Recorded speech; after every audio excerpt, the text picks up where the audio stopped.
Zare da Abawa. Zare da Abawa, Zare da Abawa.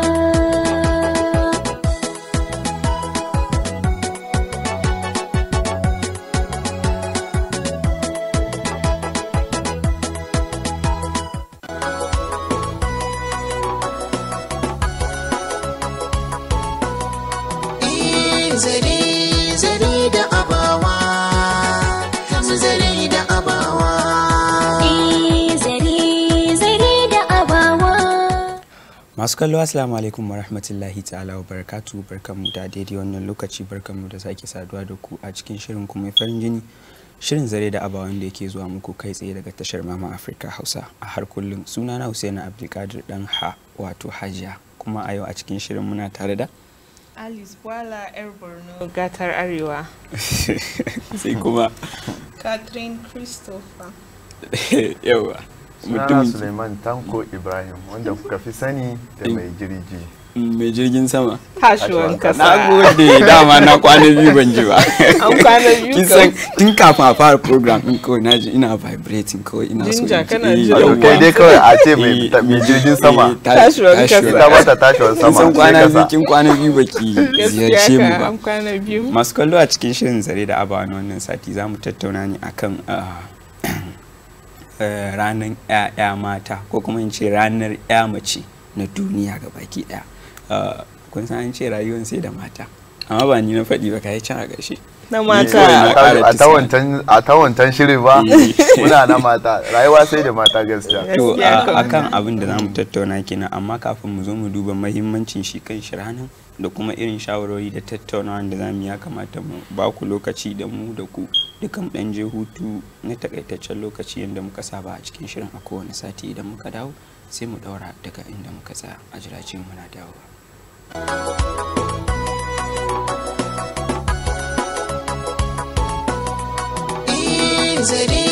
Zare da Abawa. Zare da Abawa. Zare da Abawa, Zare da Abawa.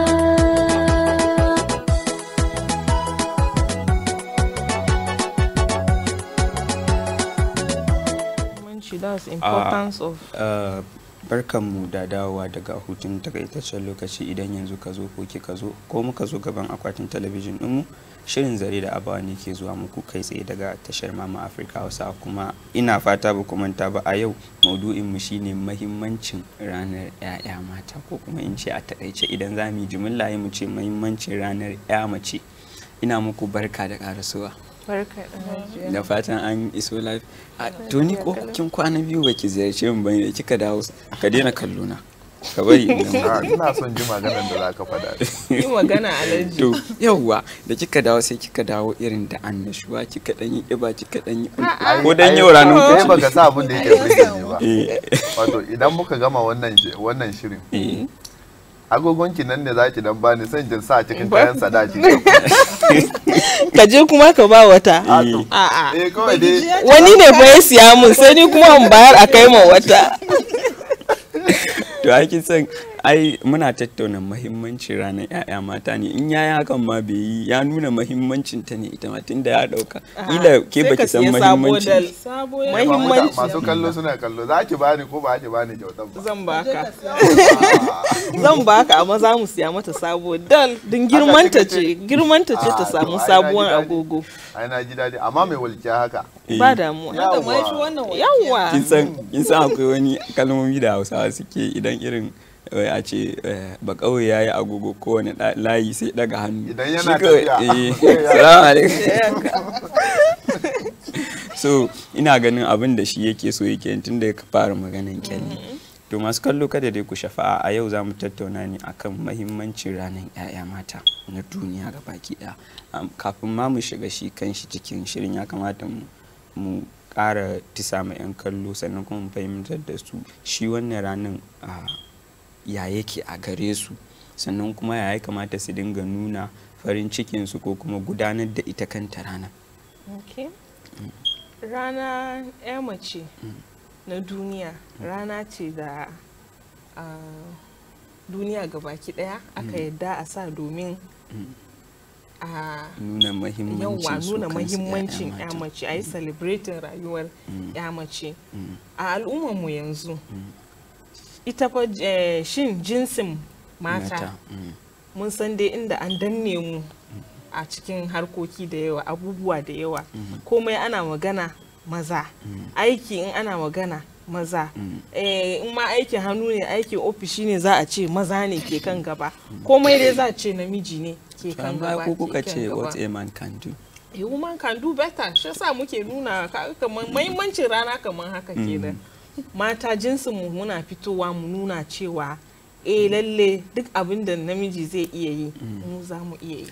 To yanzu idan muka yi duba da hakan misali mun riga mun san shi kanshi yadda ya kamata a tafiyar da ranar da kuma mahimmancin ita kanta ranar da kuma yadda sauran jama'a suka ɗauki ranar. Idan muka tafi aka za ki ga a yanzu a yanayin da muke ciki da kuma irin rayuwar da muke ciki su 'ya'ya matan an bar su a wasu fannoni a baya. Abin da ya sa ce muke a baya shine ba kaman da ba. Duk da dai idan kika shigo irin su kudancin Najeriya a bar arewa saboda arewa 'ya'ya mata suna kwance ne kawai suna hutawa. Abin da ya sa ce miki suna kwance suna hutawa in kika shigo kudancin Najeriya zaki samu mace mai noma. Zaki samu mace ita take fita ta je ta nemo abin da za a ci mijinta yana kwance a daki a wasu guraren kenan.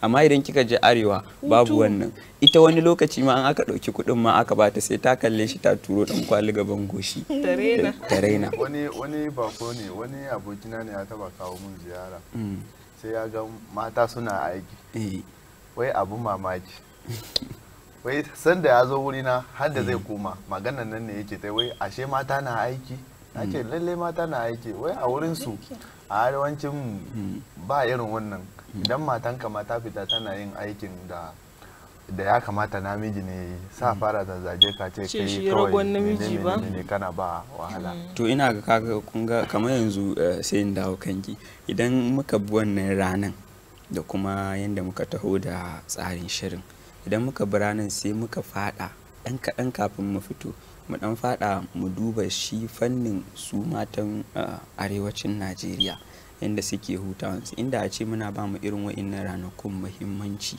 ana dubo amfaninsu da kuma yadda wa'insu matan suke gudanar da rayuwarsu ana dan cikowa ana haɗawa sai a gashin wanne ne ya fi muhimmanci a rayuwar ya macen kina ganin ba wani shawara bane da zai ƙara haɓaka su tafiyan lamarin 'ya'ya matan da kansu. To ka san a arewacin Najeriya ba a samu ya kamata a je a koyantar da iyaye su gane da cewa ok yara mata ba wai za a bar su kawai bane a gida ku zauna ba makaranta ba komai ba do you understand then a kudu kuma kaga ba haka bane sosai yara maza da mata ana koyantar da su suna zuwa makaranta ana bude musu ido ana sa su su gane cewa rayuwa ba wai gefe daya kawai bane ana sa mata ma su samu importance cewa okay as a girl child you have your own place in the society. Mai jirgi kaji fannin kafa ya shigo fannin iyaye saboda naga wani duk lokacin da aka shigo fannin iyaye kin shahararwa yake so kuma idan yanda kika naji daɗi da kika tabo maganar fannin iyayen nan saboda su iyayen nan daga gurin su wani lokaci fa ake samu lalacewar lamuran ya mace saboda musamman a arewacin Najeriya ba wai dan a'a saboda ina duba yanayin halayyansu akwai yarinyar da ta tashi da tiran talla ake fara daura mata ta ce kafin ta karya fa ya an daura mata tiran talla to ta ya za ta san muhimmancin kanta bayan ba a nuna mata hanyoyin da za ta bi wurin kula da kanta ba. To ita farko dai rana kuyan macen da kamar yadda aka fada rana ne idan ka duba yanayinta akwai Mother's Day akwai Father's Day irin wayannan abubuwa so sai aka duba shi ma aka ce to yar mace akwai nasu to abubuwan nan yana nuna mahimmancin kowane jinsi a rayuwar duniya kuma abin da nake so mu arawancin mu iyayen mu su gane shine duk abubuwan da ake yi da aka ce wannan ga abin da zai bada farin ciki musamman ga ya mace ya kamata kar a bar su a baya saboda akwai wuraren da ya kamata ba dole lalle sai namiji ne zai je abubuwan da ya kamata a yi ba.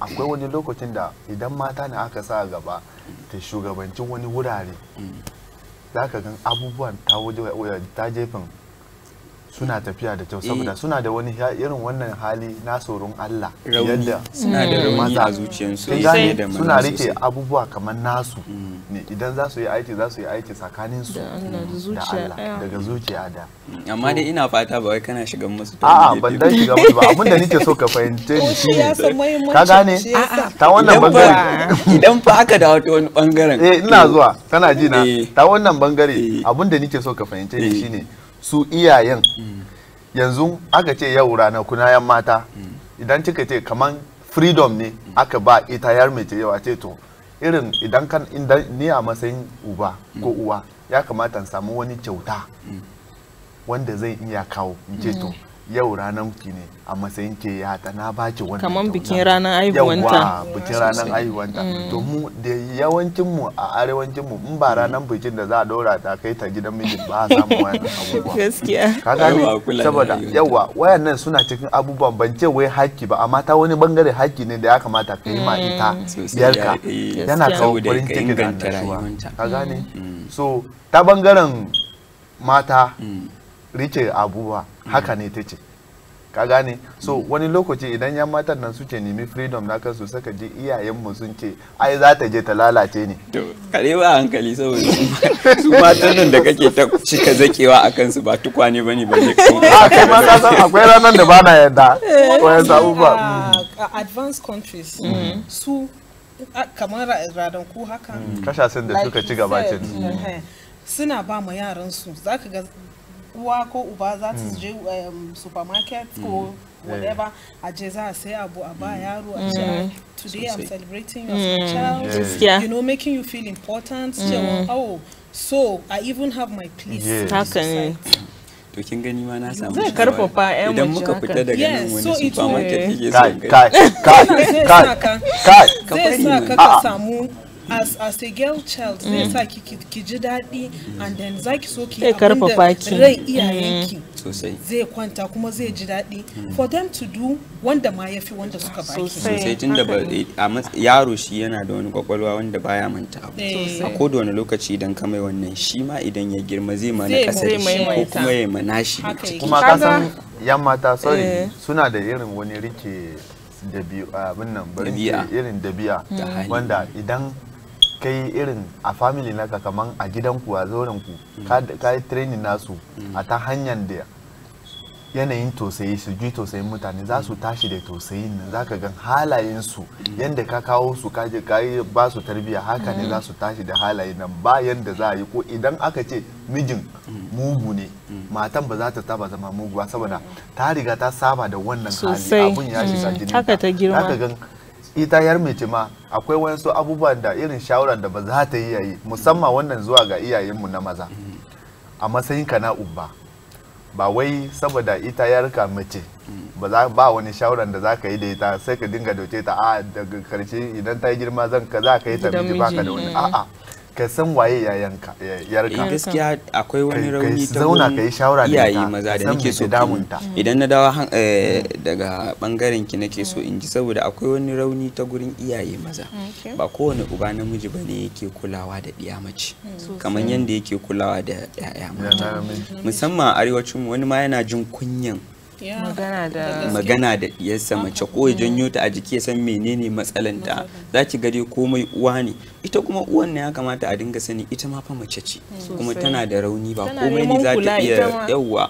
ba komai ne za ta iya yi kamar maza ba sosai kaga shin akwai dalilin da Allah ya sa wai iyaye su zama mace ce da namiji Allah ya san me yake akwai balance da hakan yake kawo sosai mace da mace ba su iya ma kawo yaro duniya ba namiji da namiji ma ba su taba kawowa ba duk da dai mun san duniya yanzu ya lallace abubuwa kala masu muni amma dai akwai balance da yake a iyali idan akwai uwa akwai uba mata iyaye mata gaskiya za mu ba su hannu 10 inda suke kula da 'ya'yansu mata. Mu da dai ba mu tara. Yawwa. Ka ban ma baya. Suna kula da su sosai inda kotansu da suke contributing wai a rayuwar tashiwar 'ya mace iyaye mata na kokari. Maza baran ce ba sa kokari ba laifi. Amma a arewacin Najeriya mafi yawa iyaye maza suna janye jiki da ka 'ya'yansu mata. Da wuya ka samu iyalai a arewa a cikin kaso 10 da kyar ka samu kaso 5 da wai a ce iyaye maza suna da good relationship da 'ya'yansu mata. Komai je ɗakin ummanki je haka. Misali kaman daga an ji shigowar uba gida sun shiga ɗaki sai gudu sai uwar ma ita ma da kanta za ta ce tashi daga nan gurin babanki ya shigo. Me yasa ba za ki bari ita ma kun ga akwai matsalan ko zama ba gele ba ta iya gaban akwai wani gida da na sani wanda shi a gidan ya'yan mata guda 5 ne maza kawai guda 2 10. To na farko mace ne ya'yan matan dukka su ne na farko yan mazan su ne karshe da aka haifa. Sai idan matan shi duk wani yan mata har da daga kan farko har zuwa na biyar in ya tashi dauke su in uwan ta ce tana so ta sa yaran nan a makaranta zai ce me amfanin yayan da za su karshe in suka yi makaranta a gidan mijinsu ne za su je su abin nan. So sai ya fara kana ji ko sai ya fara daga na farko sai ita na biyun ta ci sai ya dauki na 3 ya bada aure ya dauki na 4 ya bada aure ya dauki na 5 ya bada aure ita na farkon sai ta gudu ta je makaranta. To gaskiya ita na farkon na biyun yanzu nan ta yi makaranta har ta zama nurse ta je ta aure wani colonel haka yanzu shine ita ne ce ciyar da iyaye komai da komai mazan da shi yace ta kama da shi muhimmancin kenan.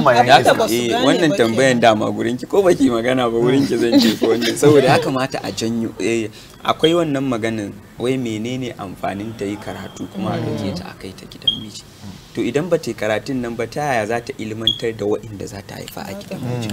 Saboda ilimin nan akwai waye musamman na zamani akwai wayewa a cikin shi akwai wasu abubuwa yadda za ka zauna da mutane duka akwai a cikin shi wanda idan baka je kayi ba lallai ba ma iya mace ba kawai duk wanda ba shi da ilimin zamani sai ya fita daban da sauran duk yanda zai samun kudi duk yanda zai yi rayuwa. Akwai wani kalma da bature ke cewa educate a girl and you educate a nation. Wato ka ilmantar da mace daya ka ilmantar da al'umma ce gabaki daya.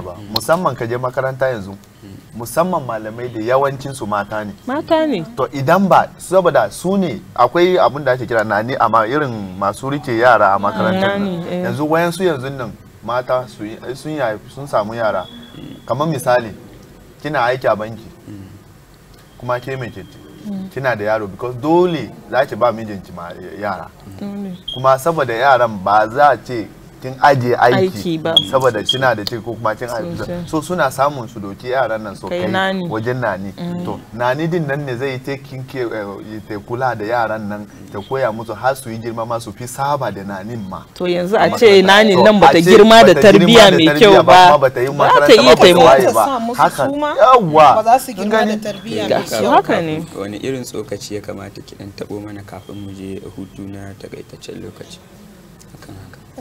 Ya kamata a ce iyaye, I will still go back to magana iyaye sosai because ko mun ki ko mun so iyaye suna da hannu a in yaro ya yi kyau ko yaro ya lalace saboda su ne tushen. Yes, dan duk abin da yaro ya girma ya ga iyayen shi suna yi abin ne yaro zai ci gaba da yi. So in iyaye sun yi mai kyau yaro zai yi mai kyau, in iyaye suka yi mara kyau yaro ma zai girma ya ci tunda iyaye na suna haka that means abu mai kyau kenan a gare shi. You understand? So ya kamata a ce iyayenmu su duba su ga inda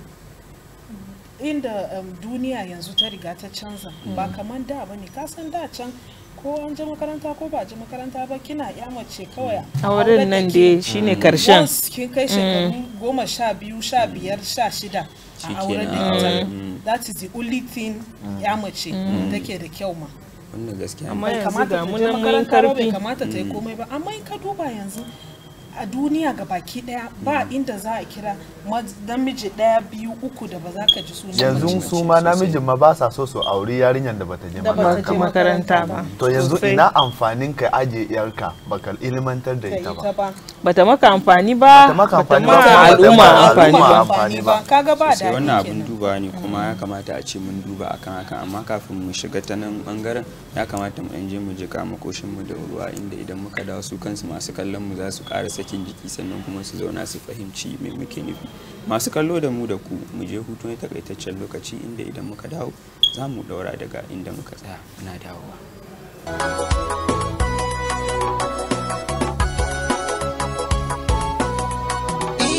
Zare da abawa, zare da abawa. Zare da abawa, zam zare da abawa.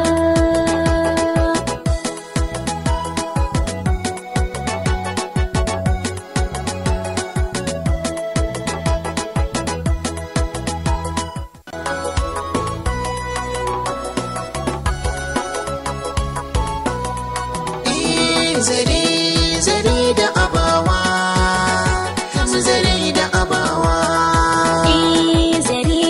Zare da abawa, zam zare da abawa.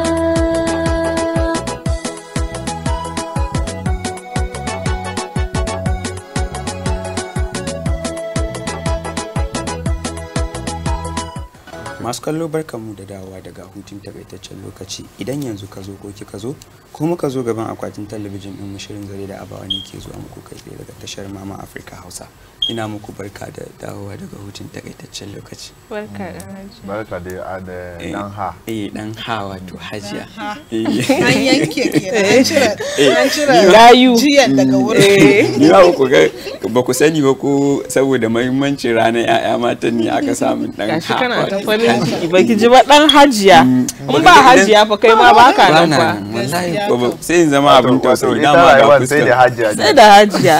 Rayuwa sai da mata. Kuma aka ce komai na mata ne. an samu a dinga ba su. Ga su can sai kin ba su. Wannan gaskiya ne. A cikin maudu'in namu mun taɓo fannuka daban-daban, musamman fagen iyaye da kuma fannin su kansu maza, irin gudunmuwan da suke ba da wurin taɓarɓarewar al'amuran matan.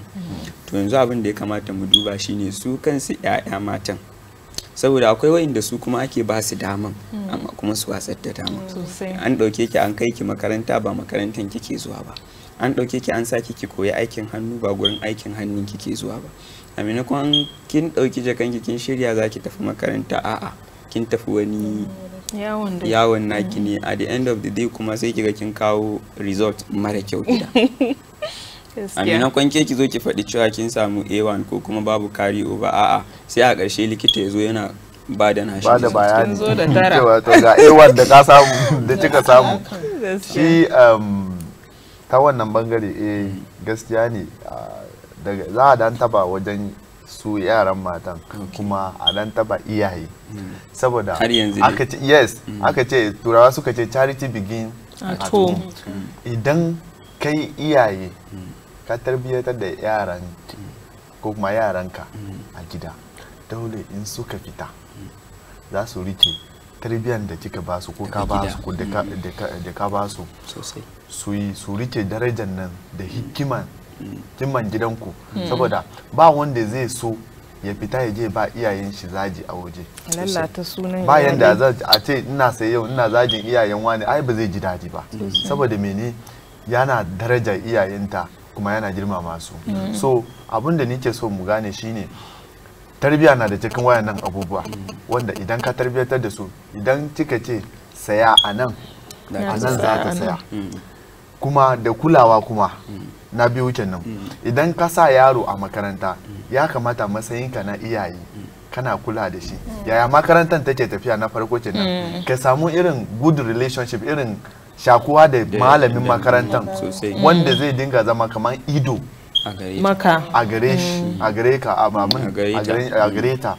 ga abin da yarinyan ce yake yi ta zo makaranta yau a'a me tace ciki makarantar na tafiya lafiya yaya iliminta yake tafiya to idan kana kula da wayannan abubuwa ita ma ba za ta samu dama da za ta je ta yi wayannan abubuwa ba ke kuma da kike ke yarinya ai ka ce duk abin da kika yi ma na gaba na baya zai miki saboda idan kina tashiwa za ki tunanin cewa ita rayuwan ita duniyan abu da yake za ka wasa da kafanka ka wasa da hannunka ka bi ko ta ina wannan ya sa gyalle mai walkiya ke ma kina so ki sa wannan tana rike babban waya wanda ba wanda yake rike a kauyen nan ke ma kina so ki rike ita rayuwan ba haka bane idan kika dubi yanda kika fita daga gidan da kika fita kika dubi iyayen daga gidan da ita ta fita ba iri daya bane sai ki rage burin na kanki ki rage girmanki ki dinga bi abubuwa a hankali komai lokaci ne a gane amma wani lokaci saka gan sun shiga wani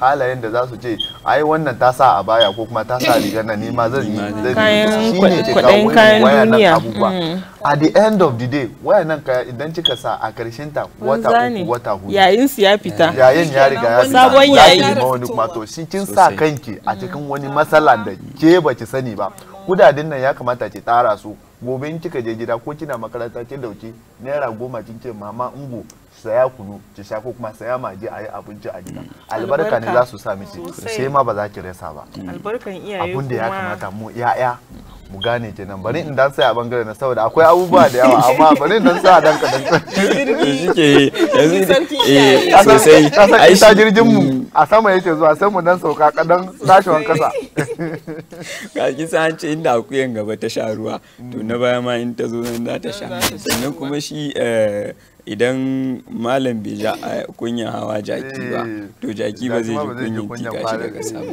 to abin da yasa ne wannan karin maganan shine wani lokaci wannan tambayan zai zo gare ki ne gara ma ki daina zuzzukewa kina saboda wannan tambayan gurin ki ta taho da rai kin san wani lokaci zaki ga idan diya mace ta fara girma a daki ga ta ga mahaifiyanta ta ga ta fara kawo kafadanta akwai wani yayi da muke samu za ki ga hijabin da uwan ta sa ta fita hijabin da ɗiyan za ta ɗauka ta sa in ta dawo ita ma ta ɗauka ta fita da shi daga nan fara samun wani alaƙa yana shiga na rashin tarbiyya kuma uwan tana kallo ba ta hana ba to gobe idan ya kasance uwan ita ma ba ta ɗinka sabon hijabin ba balle ta ɗinka ma ɗiyan wannan sabon hijabin ita ma ta ɗauka ta sa sai ki ga ya kasance ta fara zuwa tana fita waje tana arowa ya tashi daga inda take ya koma waje tana zuwa ta aro innan kayan kasancewan babu a inda take sai ga kaman wannan kuma laifin yana ga gurin iyaye maza ne saboda daga sanda wannan abin ya fara ya kamata ka tsayar ka dakatar ba iyaye maza ba ka san shi namiji baba in ya tashi da safe ya fita zai fita nema abincin da yaya za su ci duk abin da ya faru a cikin gida ba zai sani ba sai in ya dawo in matan shi ta ce mai to wani ga yarinyar mu kaza ga abin da take ciki ga abin da take ciki amma in maman bata gaya mishi ba kaga ba inda za a iya sani so wannan laifin iyaye mata ne ya kamata inda yarinya ke tasa za ki gaya mata wannan abin yau kin samu akwai lokacin da gobe ba za ki samu ta san da lokacin da akwai da lokacin da babu ba wai kullum zaki riga nuna mata no ko da ma baki samu a gida ba zaki iya zuwa waje ki samu ko ma ta wani irin hanya ne to yanzu aikin san yanayin ya riga ya canza iyayenmu na da yanayin mace kawai yana karanta musu zuciyanta yanzu kawai uwa ta tsaya ta kalli ɗiya mace ta san cewa akwai wani abu da ke damunta ko akwai wani abu da take so ta yi ko kuma akwai abun ma da ta riga ta aikata sosai amma yanzu iyayenmu mata wata tana kallo amma kuma ba za ta iya buɗe baki ta yi magana ba ka san ta harkar nan ni barin cece iyaye a nan barin ba iyaye laifi sosai a nan ba akwai wasu yaran ne dai kawai kai akwai taurin kai ne ko yaya zaki da wani yaro suna ba su ma samu abokane da a ce wannan abokanan suna influencing ɗinsu ba sun samu iyaye masu kyau sun samu tarbiya ba wai Allah bai horata musu kuɗi bane akwai kuɗi akwai makaranta akwai kawai dai su ingantaccen sun ilimi. jajirce ne kawai su zama inda suke so su zama. sosai. Za ka ga an ba su duk abin da suke so amma sun Amma kuma tashi dole sai sun zama wannan yawa abin sai da sun suke so. zama. To wannan kin ga idan muka yi duba ga wannan bangaren dama dan adam tare yake bai cika goma ba, dole ba za ka iya yin abin da Allah bai riga ya tsara maka ba. Kasance idan wannan kuma ya zo shine amfanin shirin zare da abawa kenan, idan muka warware zaren sannan kuma sai mu dinka shi. Abin da yasa ake samun irin wannan har da rashin janyo yaran a jiki da nuna musu ingantacciyar hanyar da ya kamata su bi. Sannan kuma ke a matsayin ki na ya mace mai karancin shekaru, kada ki ɗauka ko ma masu manya-manyan shekarun masu kallon mu a daidai wannan lokacin ya kamata ku sani wannan wani karatu ne, ko kuma in ce wannan wani aji ne wanda muke shigowa muke yin shawara tsakanin mu da mu da ku. Ya kamata a ce ki sani cewa duk inda aka maka gata musamman na iyaye an riga an gama maka komai. A kan janyo yara kasan duk maganan da muka mun sake mun fadi akan tarbiyya kuma koya karatu sosai. Saboda idan da ilimi akwai irin sanda yaro na tashi musamman yar mace akwai wani labari ko da zan dan ba da kadan tsakanin wata yarinya karama wanda take tasowa ita mamanta bai ta yi karatu ba baban ya yi karatu amma saboda yanayin rayuwar ta wannan kasanmu yanzu nan sai shi bayi shi da daman nan da zai zauna a ce idan yarinya karaman nan ta da zo da assignment irin assignment haka zai dinga mai gyara mata abin nan ka gane idan ya fita da safe ba zai tashi dawowa ba sai irin karfe 10 nan saboda yanayin aikin shi yana nemi su ce yau su nemi na gobe so sai akwai wani irin neighbor haka makocinsu wanda shi namiji ne kuma ana irin wasa kira shi onku da turanci haka sai idan yarinyar nan ta kawo assignment mama an bani abin nan assignment aikin sai to a ga onku na gida shiga gidan onku yi mikin to ana cikin wayannan abubuwa sai wata rana yarinyar ta zo ta fita ga jini a jikinta ka gane to abun ya faru ne sai ya yi ma yarinyar nan fyaɗe me ke kawo wayannan abun nan saboda rashin ilimi sosai ka gane saboda shi yanzu killa ban san ko ciwo ne ko yane ne ko asiri ne yake so ya yi da shi ban sani ba amma rashin ilimi ke kawo wayannan abubuwa sosai. idan a ce saboda musamman aikin iyaye ta mace ki kula da yara a gida in kin baki da aikin wata sana'a da kike saboda musamman duk yanda zaki yi sana'a ta ce karfe 4 ko kuma karfe 3 ya kamata kin juyo kin dawo gida kin fara shirye-shirye na komai to kina gida to da yamma bayan kika yi girki komai da komai yaran ki zauna da su okay me aka koya a makaranta yau ke ma ki bude takardun ki karanta abin da ake ko ana koyar da su da kyau ka gane irin janyo yara kenan idan kina samun irin wayannan interaction da yaran ki za ki san wace ce yarinyar da kika haifa sosai. saboda wata rana akwai wanda zai je yi magana da ita saboda yar mace na da abu da farkon da namiji zai fara mata magana tana da irin wannan kunya tana so ta nemi wanda za ta yi shawaran da ita saboda a san okay ki yadda ko kuma kai ki yadda a'a yana yaudare ki ko kuma baya yaudare ki kin gane to idan ba ta samu irin interaction nan connection nan irin relationship nan da uwan ba sai ta je ta yi da ita da wata abokaninta a waje wanda ita ma za su iya ba ta shawara yawa ta bi hanyar iskanci ta a ki yadda mana yaron yana baban shi yana da ko kuma yaron yana da dan kudi gashi kyakkyawa yana sa sutura to kaga an bi wata hanya labarin da nake ba shine da aka yi aikata abubuwan nan shi da aka tashi aka kai karan a police station za a yi mene daga bincike sai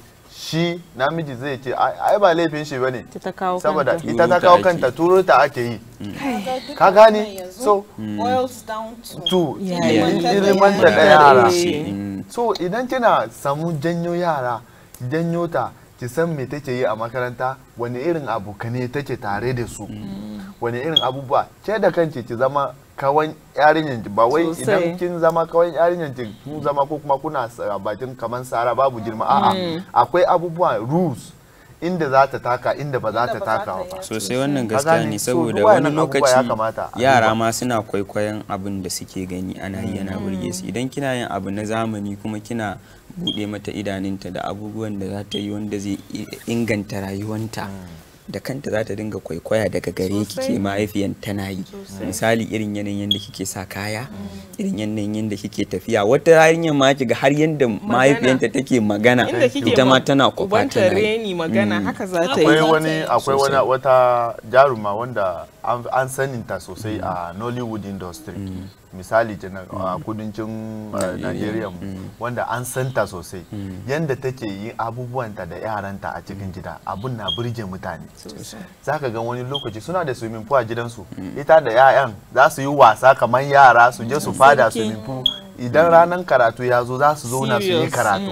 Idan ranar wasa ya zo duk wasanni yaran da ake yi ko kuma wanda suka yi a da ba da yaran ba su saba ba za ta to musu. saboda irin wayannan abubuwa wani lokaci za su rufe kansu ido suna wasa a cikin gida su scattering gida da yamma kuma kamin uban ya dawo sun riga sun Order. gyara komi da komi shi uban ya zo ma wani lokaci idan ya zo boyewa yake yi yana kallon su wani Sarki. dadi ne da nishadi, that is happy family. Gaskiya. Ka gane to idan kana wayannan abubuwa da yaranka ba za su ma ji kuɗin fita a waje su je su suka yi rasa. abubuwa da irin wayansu wannan abin gidan da za ka ga sun koya mai kyau mara sun kyau. gane komai Sun ce ko da akwai yawa. damuwa this is how you go about it. go about it. You understand? Sun gane cewa okay there's good when you have this cordial relationship Da iyaye. with iyayenka. Sosai. And then their parents give them listening ear. Yaro ya zo maka da kuka yanzu kamar ita yanzu kaga in yarinyanta ko yaronta na da damuwa ba sai ya na waje magana ba ya gwammace ya zo because yana da wannan relationship din Da da su. maman shi Sosai. ko da baban shi. Wasa ba suke yi sai Za su ka ga zo, suna bugi za a yi kansu magana ma zai da bude wasa. ciki shi gaba ki Ya daya faɗa komai, ya faɗa ba zai ma ɓoye anything ba irin wannan iyayen za su san ko me ke damun yaran yanzu kaga in lokaci ya kai da suke irin wannan wasa yaro ɗaya ya koma gefe bai yi wasa ba za Iyaye za a fara gane Akwai akwai damuwa. me damuwa. damuwa you understand me sosai. damuwa okay ko ma me na damuwa ka gashi ga inda za a yi kuma kaga shi kenan Wannan gaskiya ne haka ne wannan hanyoyi ne wa'inda ya kamata a dinga duba ana bi sannan kuma idan ka janyo yaron ma a jiki idan ya laifi ka hukunta shi daidai gwargwado ka nuna mashi cewa ya yi laifi ba ko da wani lokaci ka kasance cikin jan shi a jiki ko kuma cikin wasa da shi har ya zo raini ya shiga tsakani ba. Na mu shiga wani maudu'in idan mun dawo daga hutun takaitaccen lokaci kamar yadda muka saba a ko da wani lokaci da ni da ku dukkan mu je mu huta na dan takaitaccen lokaci idan muka dawo sai mu daura daga inda muka tsaya muna dawowa.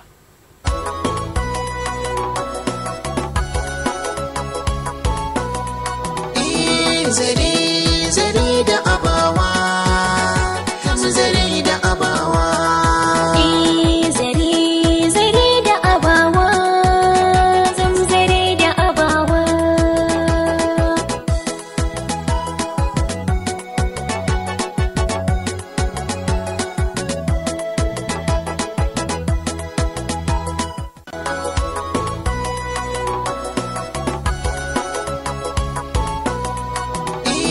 Zare da abawa, zare da abawa.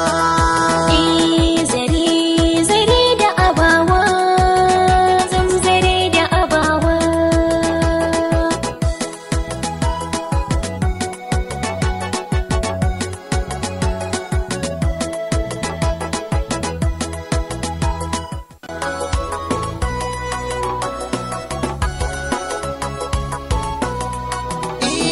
Zare da abawa, zare da abawa. Zare zare da abawa, zam zare da abawa.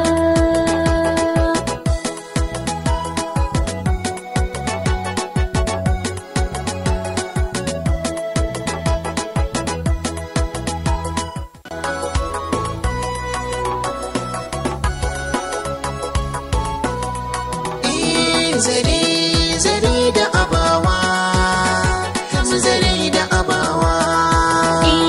Zare zare da abawa, zam zare da abawa.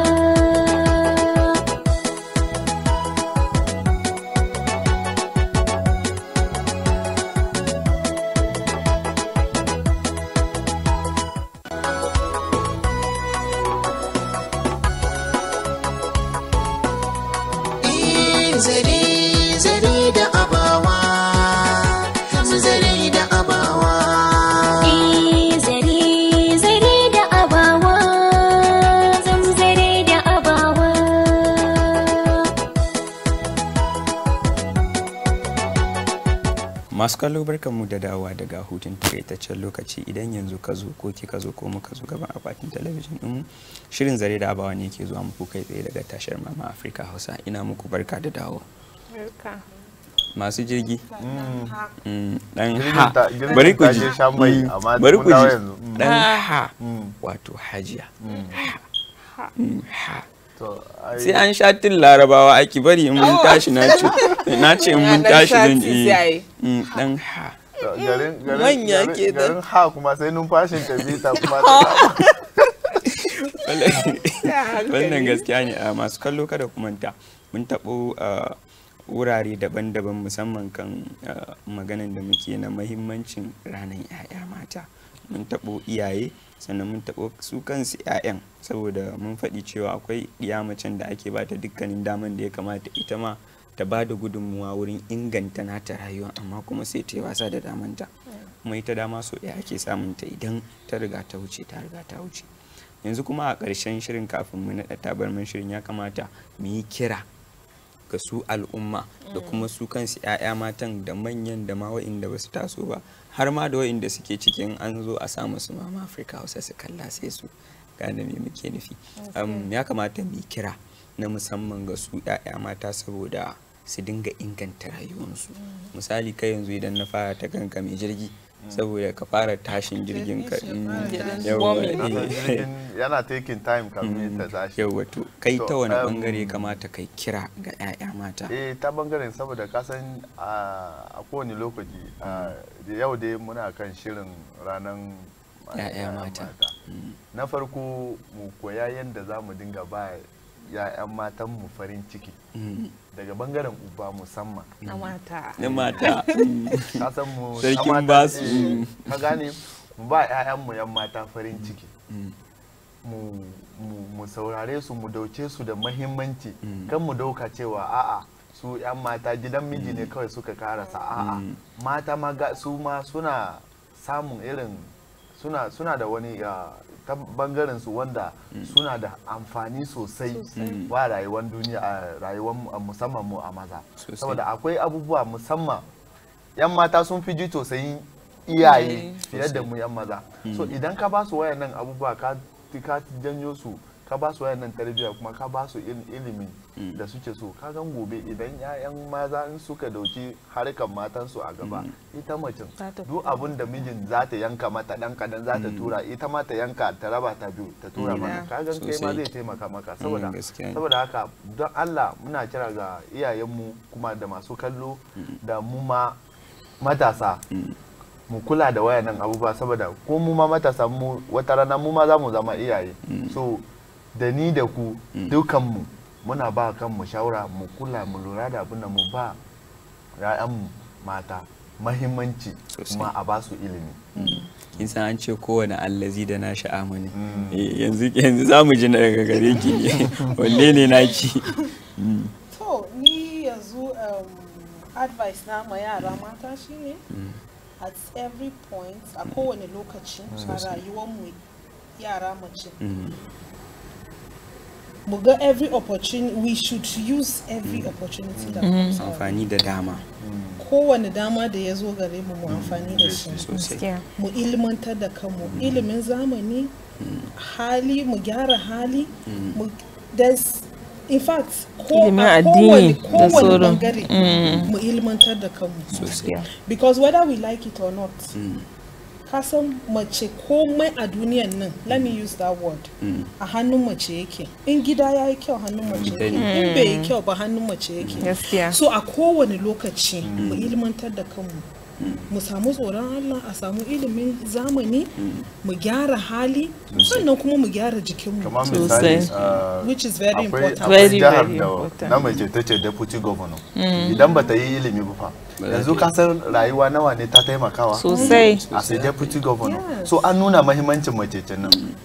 Wannan gaskiya ne, an ce ma 'yan mata a dangari, in kun kai in ba ku gari ya lalace. Inda ta yi magana gyara jiki kenan. Idan suka yi yawa a garin kuma sa garin ta an samu damuwa. To kira na ga 'yan uwana mata a yau shine mu sani cewa lokaci bai wuce ba, kasan yawanci ana ce dama ɗaya ne sosai. amma ni kuma ina da wannan yarda cewa it is never too late. Sosai. Idan kika ce shekaranki 35 kin yi aure kin gama aihuwan yara ki ce kai idan na je makaranta yanzu kamun in gama makarantar nan fa zan yi shekara 40 to kin je makarantar ba ki je makarantar ba nan da shekara 5 40 za ki zama. Sosai. So ina laifi idan kin yi amfani da shekaru 5 din nan. Boko na da amfani Sosai. ko ilimin addini ne, na zamani ne, ilimin sana'a ne. Kaman ranar Thursday shine za a yi celebrating wannan ranar abinci na duniya. Yawwa akwai mata da yawa da suke taka rawa a wayannan fanni yanzu. Yawwa muna ganin mata masu aiki. Akwai wani hoto da na gani a yanar gizo kwanakin baya, wata mata a Benue State ta yi pyramid na doya, ta yi noman mace ce ɗaya ita ɗaya ba yi da kanta ba ma, tana biyan mutane su mata aiki, tana sana'an nan. A Kano akwai wata mai sayar da tuwon madara su gulli su wasu mai, ta ce a kowane sati tana yin kusan miliyan 13. To kaji.